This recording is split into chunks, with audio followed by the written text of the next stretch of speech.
Bonjour tout le monde, bienvenue au show Prêt à investir avec Matt et JP. Aujourd'hui, grosse nouvelle, on parle des nouvelles de la SCHL, donc stay tuned.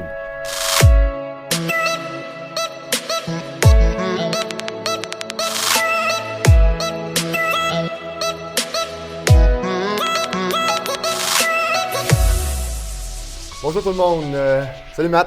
Salut JP, long time no see. Ça fait longtemps qu'on s'est pas vu. Je tiens à dire d'entrée de jeu qu'on est le 22 juin 2020 parce qu'il y a tellement de choses qui ont changé depuis notre dernier show à investir. On dirait que ça fait 2 ans qu'on ne s'est pas vu. Donc ce qu'on va dire est vrai en date du 22 juin. Mais ça change tellement vite que c'est possible que les choses aient évolué depuis qu'on va tourner cette vidéo-là. Exact. On le sait que les choses bougent beaucoup rapidement présentement sur le marché. Donc, ce qu'on dit aujourd'hui, comme tu viens de dire, peut-être que dans 2 jours, 1 semaine, ça va être quelque chose de différent. Du moins, on va vous informer de ce qui se passe actuellement. Exact. Matt, parle-moi un petit peu qu'est-ce qui s'est passé durant le COVID, qu'est-ce qui s'est passé là, dans ta business, sur le marché, des hypothèques, le multilogement, le commercial?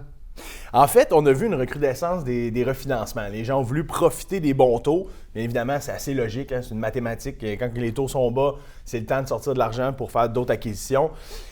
Donc, on a vu une augmentation des refinancements. On a vu une augmentation des dossiers aussi. Peu importe, les gens ont eu beaucoup d'intérêt. Je pense que les mouvements de la bourse ont fait en sorte peut-être que les gens ont voulu peut-être plus investir des achats aussi. On a vu une augmentation des achats. Donc, ça l'a vraiment augmenté. Mais il s'est passé quelque chose aussi, outre le fait que les dossiers de refinancement ont augmenté. Les taux, on dit qu'ils ont baissé, mais pas partout. Hein? Non, les taux SCHL ont baissé. Donc, le coût des fonds a baissé.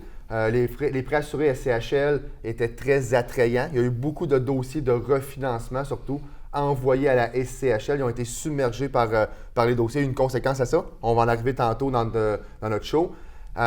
Mais au conventionnel, ils n'ont pas suivi tant que ça la parade. Non. En fait, on a cru comprendre, on a cru voir sur le marché que certains prêteurs ont eu peut-être un peu un stress. Là. Ils ont vu quelque chose qui s'en venait qui était gros. Possiblement, là, on s'entend, on est le 22, donc on voit un peu que là, la situation commence à se résorber, ça commence à mieux aller, mais le recul de 2-3 mois, là, c'était quand même très alarmant. Donc, les prêteurs ont fait « attends un peu, là, on est en train de prendre des risques actuellement? » Donc, certains prêteurs en conventionnel ont augmenté les taux, donc pas le coût des fonds, mais le spread, leur profit à eux, et peuvent même aussi empêcher les refinancements. Il y a certaines banques qui... C'est un peu le prime de risque. Hein? Ouais. Donc, ils jugeaient vraiment dossier par dossier, donc c'était devenu quasiment impossible de comparer 2 dossiers différents. Mon chum m'a refinancé, il a eu tel taux d'intérêt, pourquoi moi j'ai tel taux d'intérêt? Il y avait tellement de paramètres à comprendre dans l'équation que le coût des fonds était intéressant, mais il y avait une prime de risque associée à ça. Il y avait un spread qui était différent associé à ça. Donc, les taux conventionnels, ils restent intéressants, on s'entend là, ça reste très intéressant, mais ils n'ont pas baissé autant que les gens peuvent le croire. L'imaginer, exact. Puis l'autre chose que je me suis rendu compte, Matt, durant le COVID, c'est pas à cause du COVID, mais que je me faisais appeler souvent pour ça, les taux ont baissé, le taux préférentiel a baissé. Dans le commercial, on n'est pas basé sur le taux préférentiel. Ça, c'est plus du concept du résidentiel qui est basé sur le taux préférentiel, mais nous, c'est le coût des fonds. En règle générale, dans le commercial, on est basé sur le coût des fonds. C'est pas parce que le taux préférentiel baisse de 0,25 ou de 0,50 que le coût des fonds baisse pareil. C'est une tendance qui va suivre. Donc, si ça baisse, ça veut dire que c'est plus sécuritaire puis que là, les taux vont être portés à. Mais c'est pas redirigé. Non, parce que la Banque du Canada fait 8 annonces par année pour le taux préférentiel. Mais dans le commercial, le coût des fonds change non seulement de jour en jour, mais d'heure en heure. Exact. Fait que c'est vraiment des choses qui sont différentes. Puis j'ai eu beaucoup d'appels en disant ça a baissé de 0,25 hier, je vais refinancer. Non, ça a baissé ailleurs, pas nécessairement dans le commercial. Exact. On finit dans le commercial avant de parler de la nouvelle politique SCHL. Dans le commercial pur. C'est du pré-marché, hein? Il faut fournir du pré-marché pas mal dans le commercial pur, là. Ça prend vraiment un dossier béton. Ils vont être encore plus à cheval sur les baux. Ils vont regarder le terme. Est-ce que la business, au travers de tout ça, va bien? C'est important. Est-ce qu'elle est ouverte? Elle est ouverte, ouais. Il y a plein de choses de fermées encore. Malheureusement, le 22 juin, je me répète, mais il y a encore des choses qui sont fermées, des choses qui roulent au ralenti. Malheureusement, moi, j'ai vraiment hâte que ça... Tu sais, là, à un moment donné, là, je comprends, on est là. Je pense que c'est le temps. On voit que ça va bien. On a eu des bonnes nouvelles dans les dernières semaines. Écoutez, il faut ouvrir les business, mais les banques sont vraiment à cheval là-dessus. Est-ce que la business roule? Est-ce qu'il y a eu des problèmes au niveau de leur opération aussi? Est-ce qu'ils sont affectés à travers ça? Donc, c'est toutes des questions qui vont nous poser quand même plus qu'avant. Avant, ils posaient déjà, c'est qui tes locataires? C'est combien de temps qu'ils sont là? Un bail de combien de temps? Renouvelable? Est-ce qu'il est triple net? Les questions, c'est les mêmes questions qu'on avait, mais ils sont encore plus pointus sur le type de locataire. Puis là, pour ne pas mêler personne, on va vite, là, mais là, on parle d'immeubles commerciaux. Donc, les bails, du retail ou des restaurants. Du retail, tout ça. Ça, c'est du commercial pur. Parce que, bon, on parle beaucoup de multilogement. Nos shows précédents étaient beaucoup basés sur le multilogement résidentiel. N'oubliez pas qu'on est des courtiers hypothécaires commerciaux. Donc, on fait autant du commercial pur que du multilogement, que du multi-commercial ou semi-commercial, je voulais dire. Exact. Donc, on a fait une petite parenthèse sur le commercial pur parce que c'est vraiment une game qui est en train de changer. Les banques sont très frileuses. Tantôt, tu as dit quelque chose d'intéressant, Matt, le retrait d'équité. Et ça va être notre tremplin pour arriver à la SCHL. Mais avant ça, en conventionnel, il y a des banques, encore aujourd'hui, au moment qu'on tourne la vidéo, qui ne font même pas de retrait d'équité en conventionnel. Allons-y quand même simple, parce que peut-être des personnes qui nous écoutent qui ont jamais vraiment baigné dans le multilogement ou tout ça. Un retrait d'équité, on parle d'un refinancement pour récupérer nos billes. Donc, un refinancement. Donc, un retrait d'équité, là, vous avez une hypothèque de 500 000, vous refinancez 700, le 200 000 et le retrait d'équité. Exact. Des fois, on va vite, là, mais nous, on est là-dedans tout le temps, là, mais c'est important de le dire. Effectivement, les retraits d'équité sont de plus en plus difficiles. Il faut les justifier, même au conventionnel. Souvent, là, quand on négocie une nouvelle hypothèque, on veut savoir si on peut retirer nos billes dans 1 an, dans 2 ans. Donc là, présentement, ce n'est pas toutes les banques qui ont la réponse à cette question-là. Puis c'est pour ça que c'est important de bien choisir où on s'en va, vraiment. Mais une des difficultés, je trouve, pour notre métier ces temps-ci, puis les investisseurs qui nous regardent, c'est qu'il y a beaucoup de zones grises. Il y a beaucoup de ça dépend. J'aime ça, donner un bon conseil à mes clients, il va se passer ça. Ça va être comme ça. Il va se passer ça. Là, j'ai beaucoup de ça dépend. Il y a tout ci, il y a tout ça. Qu'est-ce qui va arriver dans une semaine? Qu'est-ce que le gouvernement va annoncer comme politique dans une semaine? Il y a plein de choses qu'on maîtrise. On maîtrise en date d'aujourd'hui, mais que la semaine prochaine. Et que la semaine prochaine, ça pourrait ne plus être maîtrisé. Puis là, il faut recommencer une nouvelle façon. Exact. Je pense que c'est le mot-clé dans la vie d'aujourd'hui, là, de post-COVID. On peut dire qu'on est. Le show prêt à s'adapter. C'est ça. L'adaptabilité est très importante. Exact. Donc là, ça nous amène, on parlait de retrait d'équité.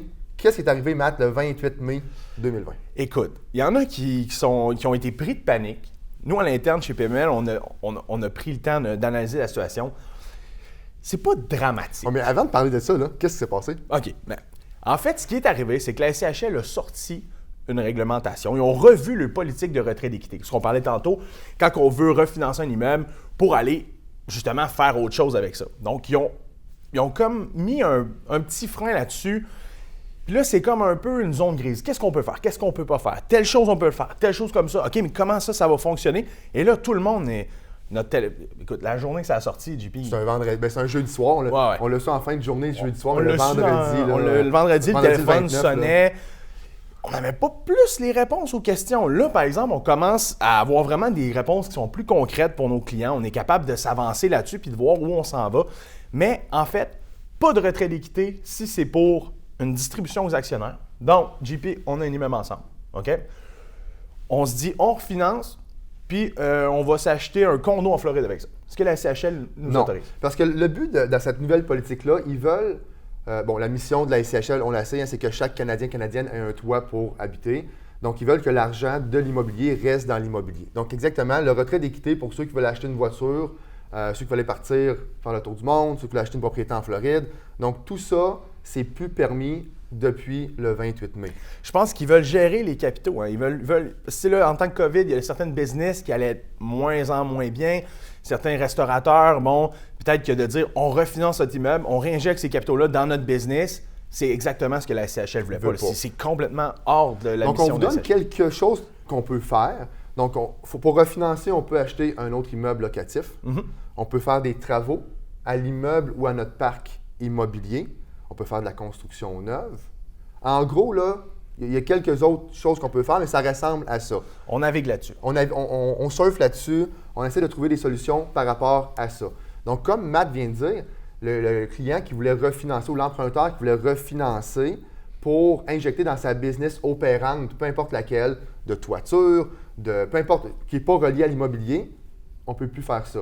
Le client ou l'emprunteur qui avait acheté en conventionnel, qui avait optimisé la voie normale qu'on voyait, en tout cas la voie, je ne sais pas si c'est normal, mais la voie usuelle qu'on voyait. La voie usuelle, on voyait souvent les jeunes appeler, OK, qu'est-ce que je fais avec ça? J'ai une grosse optimisation à faire. Parfait. C'est un no-brainer. Conventionnel, optimise, SCHL. Mais ces gens-là sont mal pris parce qu'ils ont fait des travaux sur leur marge de crédit, ont pris des prêteurs privés. Et la SCHL, quand ils ont annoncé ça, c'est effectif ce jour-là. Ouais.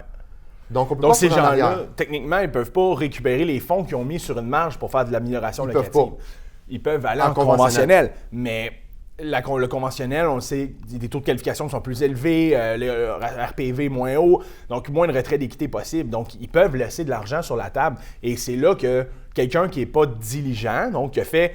Ben, pas diligent, en fait. Pas qu'il n'est pas diligent, Non, parce c'est que que c'était permis. C'est ça, permis. exact. Mais quelqu'un qui a été pris un peu plus de risques, disons-le comme ça, là, je pense qu'il peut se mordre un peu les doigts. Là. Ben, il y a quelques personnes présentement qu'on connaît très bien qui, c'est le cas. Hein, ils ont pris des prêteurs privés, ils ont fait une super belle optimisation. Leur immeuble vaut bien plus que quand ils l'ont payé il y a 1 an, 2 ans passés. Ouais. Mais la SCHL refuse.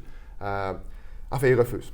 Là, on rentre concrètement dans ce qui se passe. Ouais. C'est que la SCHL, maintenant, quand on envoie un dossier à la SCHL, nous demande de remplir une grille. À quoi va servir le retrait d'équité? On doit marquer, avec des petits X et des pourcentages, à quoi ça va servir. Si ça ne rentre pas dans le cadre de la SCHL, ils ne prennent pas le dossier. Si ça rentre dans le cadre de la SCHL qu'on est en train de vous parler, ils vont accepter d'analyser le dossier. Donc, le processus commence par cette fameuse grille qu'on doit remplir. Et la SCHL va gérer l'intention. Exact. Donc, si vous dites « je veux acheter quelque chose d'autre », en fait quelque chose d'autre, je vais être plus précis que ça, vous voulez acheter un immeuble locatif avec le retrait d'équité, la SCHL va l'analyser. Ils ne vous demanderont pas de promesse d'achat. Ils vont se fier sur votre intention. Ils vont approuver le dossier si ça rentre dans les paramètres. On va recevoir les certificats SCHL. On va l'envoyer au prêteur, donc la banque. Et c'est là qu'on commence à en apprendre à tous les jours. Parce que dites-vous que entre le 1er mai, à peu près, et le 28 mai qui ont sorti la nouvelle politique, aucun dossier de refinancement partout au Québec, j'oserais dire au Canada, je vais rester au Québec parce que c'est ce que je contrôle le plus, aucun dossier au Québec a été traité par la SCHL. Ils ont mis ça en stand-by. Ils savaient qu'il y a une politique qui allait être annoncée à la fin du mois de mai. Ils ont annoncé la politique le 28 mai, qui est un jeudi soir. La semaine suivante, début juin, ils ont commencé à retraiter des dossiers. Mais là, il y a un gros lot de dossiers qui sont accumulés. Et là, on recommence, depuis la semaine passée, à avoir des approbations.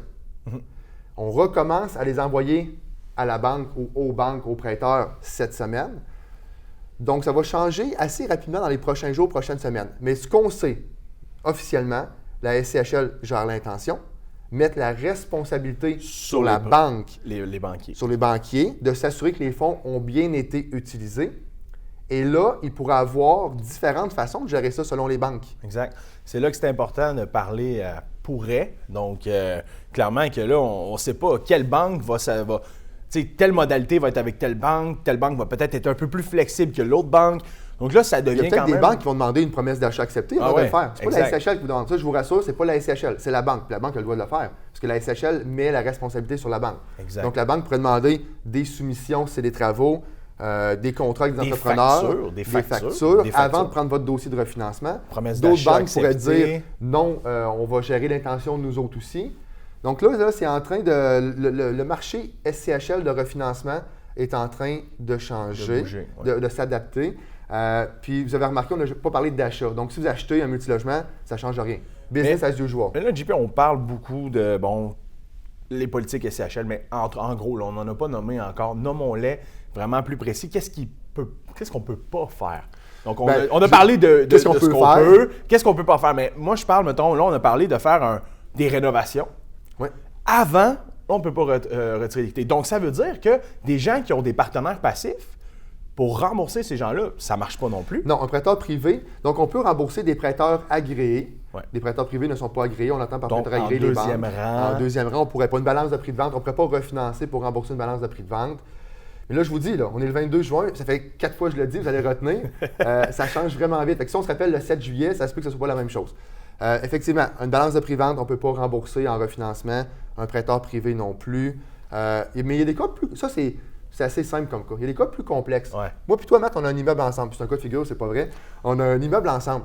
On veut refinancer. Moi, je veux acheter un autre immeuble locatif. Toi, tu veux refaire la toiture de ta maison pour faire une piscine creusée. Donc, moi, je me qualifie. Toi, tu ne te qualifies pas. Comment la SCHL va gérer ça? Exact. Autre exemple. On fait un retrait d'équité de 500 000 $. Il y en a 300 qui partent pour acheter un autre immeuble. Puis il y en a 200 qui restent sur la table, qui ne servent pas à acheter l'immeuble pas d'amélioration locative, Est-ce pas de qu'ils vont réno. limiter à 300 000 le retrait d'équité parce qu'on achète une mise de fonds de 300 000? Puis en même temps, ils nous ont clairement dit, la SCHL, que le retrait d'équité peut servir en mise de fonds. Bon, on n'est pas obligé de mettre le minimum en mise de fonds. Exact. On peut mettre Je peux plus. décider de mettre 50 de mise de fonds. Donc, c'est ça? techniquement, mettons qu'un immeuble coûte 1 million, on a un retrait d'équité de 500 000, on n'est pas obligé de calculer 15 on peut dire on met 50 de mise de fonds sur l'immeuble. Donc, 500 000, on justifie notre retrait d'équité complètement. Oui. Donc, comme vous voyez, encore des réponses qu'on n'a pas, malgré qu'on parle aux banques à tous les jours, à SCHL à tous les jours. Ils ont tellement lancé la politique, j'allais dire rapidement. Ils ont pensé avant de le faire. Je pense qu'ils ont trouvé un bon moment pour la donner. Exactement. Parce que je pense que ça s'en venait. Je pense qu'on l'a senti à travers le temps que ça pouvait s'en venir. Mais là, ils ont vu comme quoi qu'il y avait peut-être des fuites qui se produisaient avec les liquidités. Je pense que c'était le bon moment pour la SCHL. Donc, c'est pas quelque chose, moi, que j'ai fait « aïe, aïe, ça n'a pas de sens ». Tous les courtiers à l'interne ont fait « bon, OK, trouvons des solutions alternatives, Exact. trouvons des moyens de travailler avec nos clients pour les amener à leur but premier ». Puis des clients qui veulent acheter puis qui veulent grossir un parc, C'est encore possible. c'est Ça change parfait. absolument rien. Il n'y a rien. Là, on parle de gens qui ont déjà un parc, qui sont rendus ailleurs peut-être, qui veulent refinancer au maximum pour aller acheter peut-être un bateau, autre chose. Là, c'est différent un peu. Là, nous, nos clients qu'on parle au day-to-day, c'est des gens qui sont sur le marché et qui passent à l'action. Ça, ceux qui veulent grossir, il n'y a pas de problème. Moi, je vois deux types de clientèle qui est un peu plus touchés fortement par ça. Ceux qui sont en plus en fin de carrière immobilier, puis au lieu de vendre, ont pris la décision de refinancer, puis avec cet argent-là, de se gâter. Ouais. Eux autres, c'est plus difficile.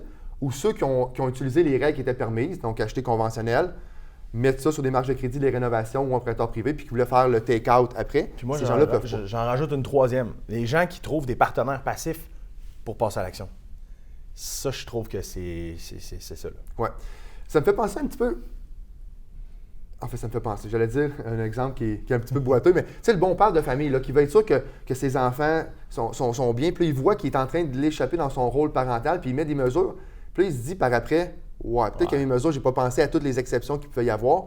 Puis là, on est un peu là-dedans. Là. La SCHL a fait une bombe le 28 mai, puis là, ils sont en train de revoir. Ils vont la garder. Moi, je pense pas, j'ai pas de boule de cristal. Je pense pas qu'ils vont partir à zéro. Là. Je pense qu'ils vont rester là. En tout cas, dans leur communiqué, ils disaient que c'était permanent. Ouais. Fait que je pense qu'ils vont rester comme ça. Mais tous les cas de figure qu'il peut y avoir, parce qu'il peut y en avoir des centaines de cas de figure, on va naviguer là-dedans plus que ça va avancer dans le temps. Je pense que ça va devenir peut-être moins. Là, présentement, on ne peut pas le savoir parce qu'on n'a pas les réponses à tout, mais je pense que ça va être quand même permissif. Je pense qu'ils veulent garder un œil sur ce qui se passe. Si on a des bonnes justifications, si on travaille bien le dossier, si on le présente comme il faut, j'ai un gros dossier actuellement en processus, on le présente d'une belle manière, on explique, écoutez, ces clients-là ne veulent pas aller s'acheter un bateau en Floride, là, ils veulent grossir leur parc, voici les preuves, voici ce qu'on a, préparer le dossier comme il faut, bien montrer l'intention du client, travailler en amont avec ça. Parce qu'on s'entend, Matt, que si on doit présenter une offre d'achat en même temps qu'on présente un refinancement pour justifier le retrait d'équité, il y a plein de choses qui peuvent faire tomber une offre d'achat. Ah oui. L'offre d'achat tombe, qu'est-ce qu'on fait? L'inspection est non satisfaisante, la vérification diligente ne fonctionne pas, le sol est contaminé. Il y a plein de choses qui peuvent arriver. Donc, on est en train de marcher là-dedans, de trouver des solutions. On a plein de solutions. Il manque encore à avoir des réponses. Puis là, comme je vous dis, on est dans les premiers dossiers qu'on présente aux prêteurs. La SCHL a déjà pris une fois le dossier en charge. On a des approbations déjà post-politiques. Puis là, les banques qui s'acheminent quand même relativement bien. Les délais sont un petit peu plus longs, bien évidemment, le flow SCHL. C'est normal, entre le 1er mai et le 28, on ne peut traiter aucun dossier de refinancement. Exact. Mais quand même, somme toute, les souscripteurs ne sont pas là pour nous nuire, ils sont là pour nous aider, ils répondent à nos questions. Ils sont conciliants. Là. On n'est pas, tout le monde travaille ensemble pour atteindre quelque chose. C'est juste que là, on a des mesures à respecter. On doit démontrer ça. Donc, démontrons-le de manière intelligente. Présentons vos dossiers de manière intelligente à ce que la SCHL accepte. Pas juste ça, de trouver un prêteur qui va peut-être être moins stiff, perdez-moi l'expression, qu'un autre. Donc, parce qu'avant, souvent, tu amènes un bon point, Matt. Avant, on se demandait c'est quoi le taux? La fameuse question. Combien je peux emprunter? Là, la troisième question qu'on va se poser, c'est quel prêteur accepte ma situation? Exact, oui. Là, on vient rentrer un troisième paramètre dans l'équation. Ouais. Donc, nous, il faut être préparé. Il faut que le client soit préparé. Il faut qu'il soit conscient qu'il va avoir beaucoup de documents à fournir, beaucoup de questions à répondre. Ça fait partie du processus. Ça, c'est pas nouveau. C'est pas nouveau. La CHL en demandait déjà pas mal. 1 ou 2 documents de plus, ça va changer quoi? Absolument rien. Ça va nous permettre de bien présenter le dossier et d'obtenir ce qu'on veut. go ahead, là, tu sais, on a juste ça. Là. Donc, clairement que ça va être une chose de plus à rajouter sur nos questions. Tu sais, même en priori, tu l'as dit tellement bien, JP, c'est quoi le taux? OK, fine, je comprends. Combien je peux retirer? C'est une bonne question, mais je peux-tu faire mon dossier? Ouais. Ça se peut qu'il y a des banques qui disent non, puis d'autres banques qui disent oui. Donc, on peut passer non seulement de dire il y a 0,1 % de différence, on va passer d'approbation à refus. Puis cette approbation-là que tu as, on appelle ça un coût d'opportunité. Donc, si pour ton point 1, tu réussis à obtenir un retrait d'équité de 300, 400 000, puis qui te permet de faire un projet, bon, peut-être que tu n'as pas de projet concret. Ce sera à ça de défendre. T'sais. Si on a un projet concret, ça va passer. Si on n'a pas de projet concret, puis que ce projet-là te permet de te mettre liquide sur le marché et de passer à l'action, c'est un coût d'opportunité qu'on appelle le point 10. Rendu là, c'est rien. Là. Exact. Donc là, pour l'instant, c'est l'intention. On va voir après ça qu'est-ce qui va arriver. Mais il y a tellement... Puis là, je vous lance un petit peu ça en rafale, mais on a entendu des fois le prêteur ou la banque va garder l'argent en fidéicommis chez le notaire tant qu'il n'y a pas une transaction qui se fait. Ouais. La banque, si tu ne fais pas une transaction dans les 12 prochains mois, va rappeler le prêt. Mais tout ça, là, ça ne peut pas fonctionner pour tout le monde parce qu'il y a beaucoup de banques qui ont des fonds titrisés. Quand c'est des fonds titrisés, tu dois débourser le jour 1 au complet. Tu ne peux pas rembourser une partie par après. Donc, tous ces prêteurs-là, ces banques-là qui font des fonds titrisés ne pourront pas faire ça. Donc, il n'y a pas de... Est-ce qu'ils pourraient blacklister les clients? Bien, peut-être. Peut-être si le client s'engage à acheter dans l'avenir, puis encore une fois, il n'y a pas de mois déterminé, disons 12 mois pour les fins de la discussion, puis finalement, le client n'achète jamais, peut-être que la prochaine demande à CHL qu'il va faire dans 24 mois, dans 36 mois, peut-être qu'il va avoir un astérix à côté de son nom en disant « Soyez prudent avec ce gars-là ». C'est ça. Là, c'est spéculatif. On s'entend, là. On jase. Je pense que ça fait 40 fois qu'on le dit. Le disclaimer, il est là. C'est spéculatif. Donc, on dit de ce que nous, on pense, de ce que moi et JP, on pense. On a des discussions tous les jours. On est là-dedans, day to day. Donc, on discute, on fait des hypothèses. Je pense que ça pourrait être plausible. Ouais. Je pense que ça pourrait être plausible. Du moins, la chose sûre, c'est que nous, on va se tenir informés pour vous. On va être là pour répondre à vos questions si vous en avez. On va être là pour trouver des solutions pour vos dossiers. Puis je sais pas si c'est un mot de la fin de JP, mais je pense que ça pourrait peut-être être bon. dire on est content de vous revoir. Ouais. Le dernier show qu'on a tourné, je pense que c'était en février.